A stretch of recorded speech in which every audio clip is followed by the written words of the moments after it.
Kidney transplant কারা করতে আসবেন তাদের বয়সের খুব একটা কোনো মাপকাঠি নেই। আগে ধারণা করা হতো যে অল্প বয়সী পেশেন্টদের ডায়ালিসিস করা হবে না কিডনি ট্রান্সপ্লান্ট, আর বেশি বয়সের পেশেন্টদের ক্ষেত্রে ডায়ালিসিস। এই ধারণাটা এখন পাল্টে গেছে।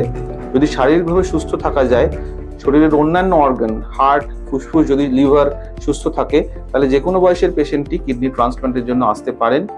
কিডনি ট্রান্সপ্লান্ট করার ক্ষেত্রে যে জিনিসটা লক্ষ্য রাখতে হয় সেটা হচ্ছে যে কিডনি যিনি দেবেন, আপনার বাড়ির বা পরিবারের যে কিডনি দেবেন, তিনি যেন একজন হেলদি মানুষ হন এবং তার কিডনি যদি প্রতিস্থাপন করা হয়, ডায়ালিসিস যাদের হচ্ছে তাদের ডায়ালিসিস ইমিডিয়েটলি বন্ধ হয়ে যায় এবং যাদের ডায়ালিসিসের আগে কিডনি ট্রান্সপ্লান্ট করা হলো তাদের ক্ষেত্রে কিন্তু কমপ্লিটলি ডায়ালিসিস অ্যাভয়েড করা যায়।